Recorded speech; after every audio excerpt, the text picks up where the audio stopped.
Welcome study Neeli চ্যানেলে। আমি নীলিমা। আজকে তোমাদের করাবো অষ্টম শ্রেণীর ত্রিভুজ অঙ্কন অধ্যায় নাম্বার 21।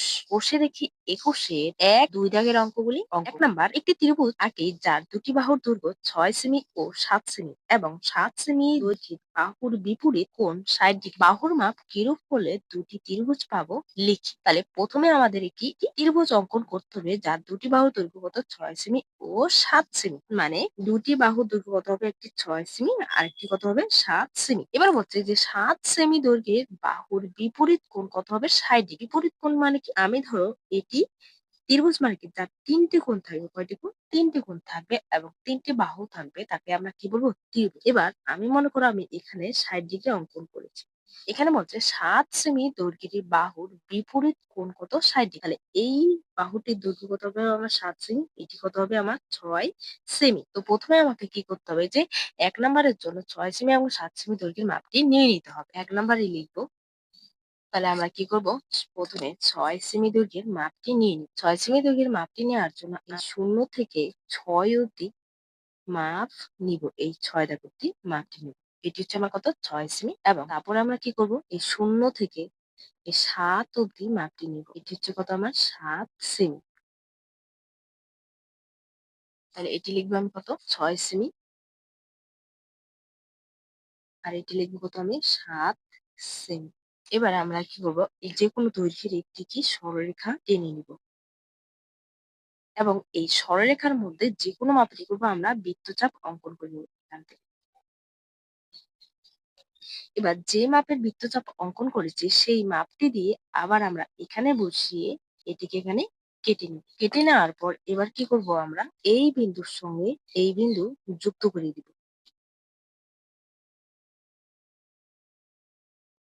তোমরা আলাদা করে কোণ অঙ্কন করেও করতে পারো। আর 60 ডিগ্রি সাধারণত অঙ্কন করার জন্য আলাদা করে কোণ আঁকার দরকার নেই, কারণ যে কোনো মাপের তুমি যদি একটি বৃত্তচাপ অঙ্কন করে সেই মাপটি যদি তুমি কাটো, ঠিক দেখবে এইরকম কিন্তু আমার 60 ডিগ্রি মিলে গেছে। দেখো এই যে শূন্যর এই দাগের সাথে যখন এই দাগটি মিলাবো এবং এইখানের বিন্দুর সাথে এই বিন্দুর সাথে যখন এই বিন্দুটি মিলাবো, মিলিত করব, তখন দেখো আমার কিন্তু এই যে 0 থেকে 10, 20, 30, 40, 50 এই 60 ডিগ্রি দাগ কিন্তু আমার মিলিত হয়েছে। এবার এখানে আমরা যেহেতু একটি বাহুর দৈর্ঘ্য কত 6 সেমি আর একটি কত 7 সেমি, এবার 7 সেমি দৈর্ঘ্যের বাহুর বিপরীত কোণ হচ্ছে কত 60 ডিগ্রি। তাহলে আমার এই যে এখানে ছবিটি এঁকেছি, এই কোণটির বিপরীত কোণ এটি, এই 7 সেমি বাহুর বিপরীত কোণ কত, এটি হচ্ছে আমার 60 ডিগ্রি। তাহলে এই বাহুটির দৈর্ঘ্য হচ্ছে কত আমার 7 সেমি, আর এটিও আমি কত কাটবো এখন 6 সেমি। তাহলে আমরা এখন কি করবো, কম্পাসের মাধ্যমে এই 6 সেমি দৈর্ঘ্যের মাপটি নিয়ে নিব। নেওয়ার পরে আমরা এখানে বসিয়ে এখানে কেটে নিব। এবার এই আমরা 7 সেমি দৈর্ঘ্যের মাপটি নেওয়ার পর এবার এই বিন্দুতে বসিয়ে এখানে কেটে নিব। বসিয়ে এখানে কি করবো, কেটে নিলাম। কেটে নেওয়ার সাথে আমরা এই দিকটাতেও দেখিয়ে নিব, আমরা ডট ডট দিয়ে দেখিয়ে নিব যে এখানে দুটি ত্রিভুজ অঙ্কন করা সম্ভব। এবার এই বিন্দু আর এই বিন্দুটি যুক্ত করে দিব।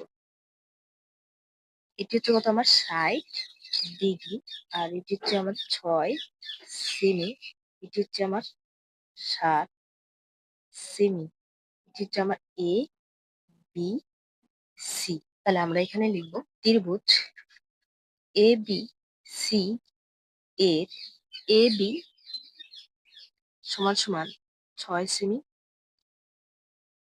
AC সমান সমান 7 সেমি, এবং কোণ যেহেতু বি মাঝখানে, বি এর এখানে 60 ডিগ্রি আছে, তো কোণ লেখার ক্ষেত্রে আমরা ABC লিখবো। যেটি কোণ সেটি সবসময় মাঝখানে হয়। তাহলে এখানে দেখো কি লিখবো, ABC, যেহেতু বি কোণ কত ডিগ্রি আছে আমার 60 ডিগ্রি। এবার এখানে আরেকটি জিনিস দেখো, যে বাহুর মাপ কিরূপ হলে দুটি ত্রিভুজ পাবো লিখে। বাহুর মাপ মানে এইখানে যে দুটি বাহুর দৈর্ঘ্য আছে, এই বাহুর মাপ কিরূপ হলে আমি দুটি ত্রিভুজ পাবো। এখানে দেখো আমি দুটি ত্রিভুজ পাবো না। কেননা আমার এই যে এসি বাহুটি আছে, এটি এই এবি বাহুর থেকেও বড়।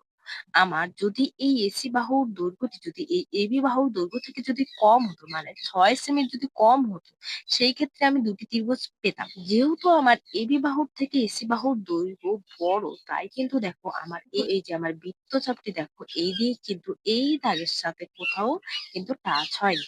যদি আমার এই দাগটি যদি আমার এসি বাহুর দৈর্ঘ্য যদি ছোট হতো এবি থেকে, তাহলে কিন্তু আমার এতটুকুর মধ্যে যে কোনো একটি দাগে কিন্তু আমার টাচ হতো। এই ছবিটির মতো এখানে যেমন দুটি ত্রিভুজ আছে এ বি সি, আর কি আছে যে আমার এ বি ডি। মানে এখানে দেখো এই যে এ বি বাহুর দৈর্ঘ্য কত আছে 5 সেমি, আর বিডি বাহুর দৈর্ঘ্য কত আছে 4.5 সেমি। এখানে যেহেতু এই এবি বাহুর থেকে আমার বিডি বাহুর দৈর্ঘ্য 4.5 সেমি মানে কম, ছোট, তাই কিন্তু আমার এখানে দুটি ত্রিভুজ পাওয়া সম্ভব হয়েছে। যেহেতু দেখো এই বাহুটির দৈর্ঘ্য ছোট হওয়াতে কিন্তু আমার এই যে বৃত্তচাপটি এটি কিন্তু আমার এই জায়গায় কিন্তু ছেদ হওয়াতে আমার এখানে কিন্তু এই ত্রিভুজ অঙ্কন করা সম্ভব হয়েছে। কিন্তু আমার এই ছবির ক্ষেত্রে সেটি বিপরীত দেখা যাচ্ছে যে এবি বাহুটি ছোট হচ্ছে আর এসি বাহুটি বড় হচ্ছে, তাই কিন্তু আমি এখানে দুটি ত্রিভুজ আঁকা সম্ভব হয়নি। এখানে বলেছে যে বাহুর মাপ কিরূপ হলে দুটি ত্রিভুজ পাবো সেটি লিখতে। তাহলে আমরা এখানে লিখবো, এখানে এবি বাহুর দৈর্ঘ্য দৈর্ঘ্য থেকে যদি এসি বাহুর দৈর্ঘ্য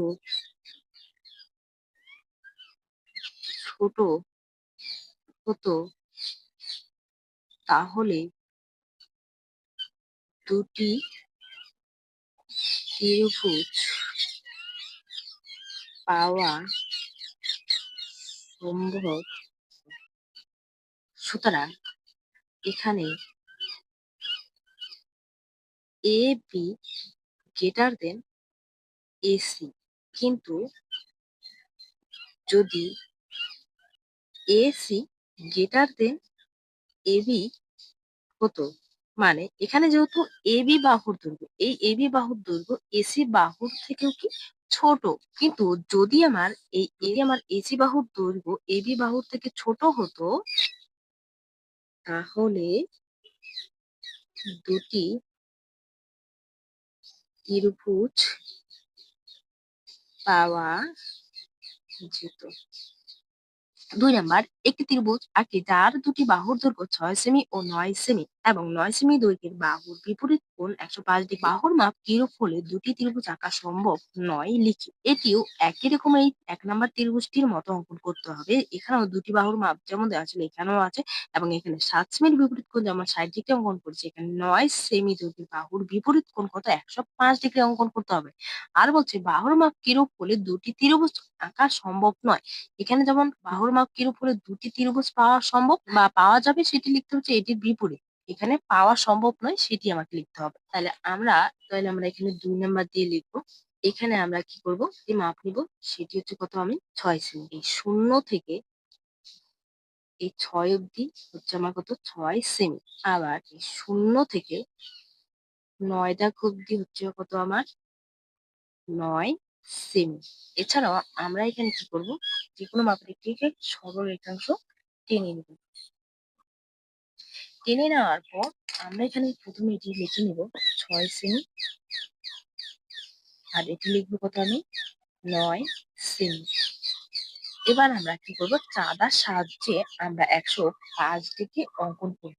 105 ডিগ্রি অঙ্কন করার জন্য এই যে চাঁদার এই যে নিচের যে শেষ দাগটি আছে এই দাগের সাথে এই দাগ মিলাবো, এবং এই বিন্দুর যে মাঝখানে যে এই যে দাগ, মানে এই দিক থেকে আর এই 90 ডিগ্রির দাগ যে এই যে এখানে বিন্দুটি মিলিত হয়েছে এই বিন্দুর সাথে আমরা এই বিন্দুটি মিলাবো। মেলানোর পরে দেখো আমরা প্রথমে কি করছি, মিলিয়ে নিচ্ছি।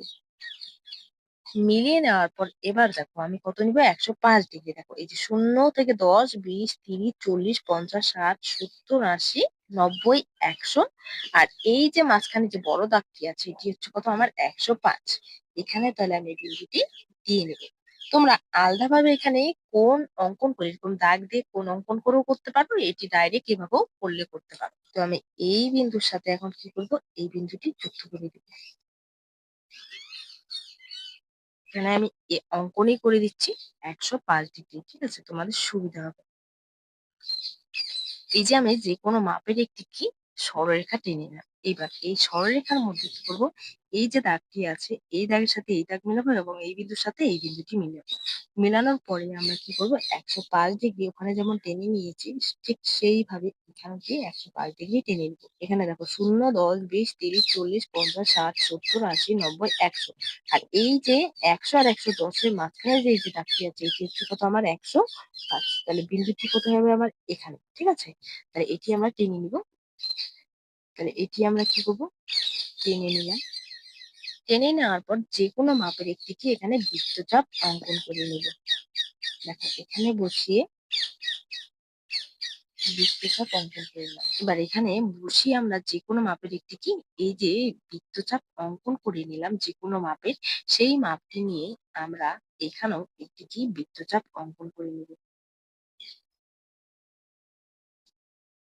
অঙ্কন করার পর এবার এখানের যে মাপটি পাবো আমরা, এই ১০৫° যে মাপটি, সেই মাপটি নিয়ে নিব। নেওয়ার পর এখানেও আমরা সেই ১০৫° মাপের দাগটি কেটে নিব। ১০৫° মাপটি কেটে নিব। তাহলে এটি হচ্ছে কত আমার?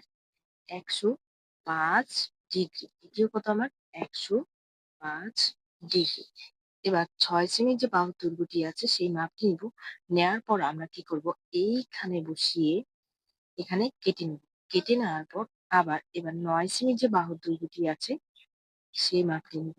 নেওয়ার পর এবার এখানে বসিয়ে এইদিকে এই বাহুটিতে কেটে নিব।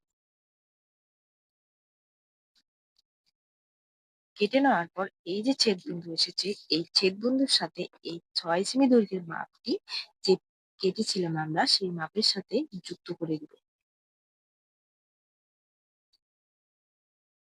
এবার আমরা এই বিন্দুর সাথে কি এই বিন্দুটি যুক্ত করে দিলাম। তাহলে এটির নাম দিব আমি এ, এটির নাম দিব বি, এটির নাম দিব সি। আর এটি হচ্ছে আমার কত? ৬ সেমি। আর এটি হচ্ছে কত আমার? ৯ সেমি। এবার বলছে এখানে বাহুর মাপ কিরূপ হলে দুটি ত্রিভুজ আঁকা সম্ভব নয় সেটি লিখতে। এখানে দেখো দুটি ত্রিভুজ কিন্তু আমার আঁকা সম্ভব নয়। যেহেতু দেখো এই যে আমার এ আর সি বাহুর যে দৈর্ঘ্যটি আছে, এই দৈর্ঘ্যটি দিয়ে যদি দেখো আমি এইদিকে যদি কাটি, দেখো আমার কিন্তু এই দাগের সাথে কোনোভাবেই কিন্তু আমার মিলবে না। এইদিকে বাইরের দিকে চলে যাচ্ছে। তাহলে দুটি ত্রিভুজ কিন্তু আঁকা সম্ভব নয়। তো আমাকে এখানে জানতে চেয়েছে যে বাহুর মাপ কিরূপ হলে দুটি ত্রিভুজ আঁকা সম্ভব নয় সেটি লিখতে বলেছে।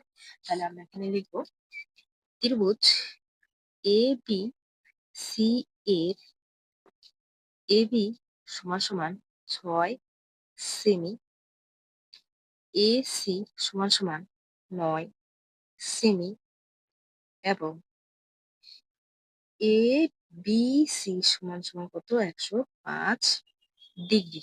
এবার এখানে ত্রিভুজ পাওয়া সম্ভব নয় সেটি লিখতে বলি। তাহলে ত্রিভুজ পাওয়া সম্ভব, আমরা আগে থেকে যেমন দেখেছি যে ত্রিভুজ পাওয়া সম্ভব হলে আমার এই যে এসি বাহুটির দৈর্ঘ্য এবি বাহুর থেকে কি ছোট হতে হবে, তবেই আমরা কি দুটি ত্রিভুজ পাবো।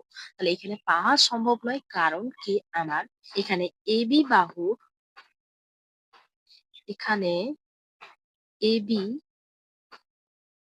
বাহুর দৈর্ঘ্য এসি বাহুর দৈর্ঘ্যর থেকে ছোট হওয়ায় হওয়ায় দুটি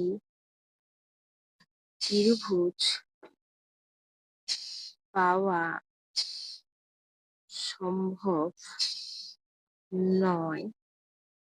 অর্থাৎ এবি গ্রেটার দেন এসি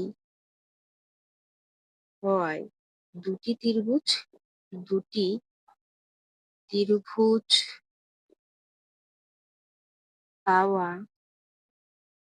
সম্ভব নয়।